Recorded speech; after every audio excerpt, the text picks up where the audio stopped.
don't mind me looking like a disaster, but I had a seizure yesterday, and I thought I should add that to Mel's shit show, because it was quite the experience, usually is.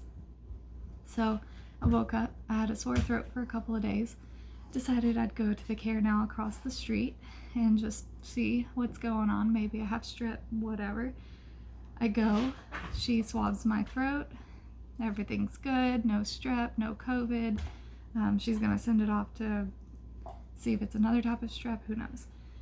So I'm sitting there waiting to get discharged. She's out there on the computer typing up my stuff, getting ready to print it out and send me home.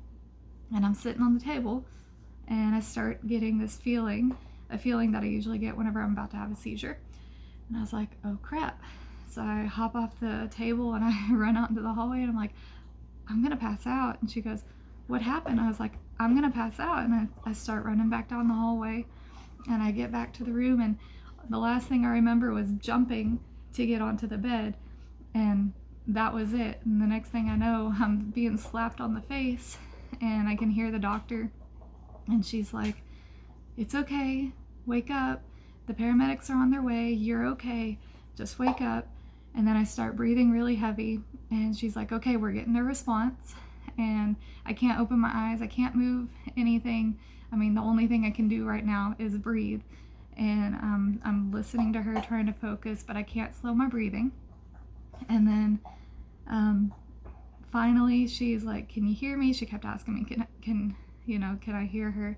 And then I finally could get out, because I can't open my mouth. The paramedics get in there, and then I start responding to them. Still can't open my eyes, still can't move or anything. And then they're like, we're gonna take you to the hospital, is that okay? And I'm like, I mean, what other choice do I have? I can't talk, and so one of the paramedics, he's like, okay, I got her, I can put her on the stretcher myself. So he's like, I'm gonna give her a big hug. And he's like, well, he tells me I'm gonna give you a big hug, so I feel him wrap around me. And he didn't account for the fact that I am a limp noodle right now. So he goes to lift me up, and he's all good until my legs come off the table and just like fling down. I can feel my limbs, I just can't control them. So I feel them just flop down, and he's like, oh, I don't got her. So one of the other paramedics said, I got her legs. And so he puts me on the stretcher, and then they open my eyes to see, I don't know what they're trying to see, but apparently my eyes were doing something funky. I could see him, but I couldn't control my eyes, and he's like, she might still be seizing. I don't know. I could have been. Who knows? I was conscious. I just couldn't do anything. And then I hear one of the paramedics say, where's her other shoe? And the doctor said, oh, she kicked it off. So apparently I kicked my shoe off. I was wearing flip-flops. I kicked it off whenever I started having my seizure. So they roll me into the ambulance, and they start the IV immediately. They get me to the hospital, and I still can't open my eyes. I still can't move my limbs. Oh, while I'm in the ambulance, I had a ponytail on the back of my head, and they had me all jacked up on the stretcher because my limbs just weren't moving how they wanted, and I couldn't move myself to make myself comfortable, so I'm all crooked and stuff.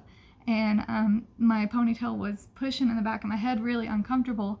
And that ambulance driver was driving like a crazy person, and he's like whipping the corners of my head. It's flinging side to side, my body's flinging all over the place, and I was actually quite thankful because it was more comfortable than how I was laying. So they get me into the hospital, and they're getting ready to put me on like the hospital bed, and they cover me with a sheet, and I can't open my eyes, so I don't know if it's a white sheet or whatever. They cover me with a sheet, and in my head I'm like, oh my god, am I dead? Because they don't usually cover your head whenever they're moving you to the bed. And then one of the paramedics goes, oops, my bad, and then takes it off of my head.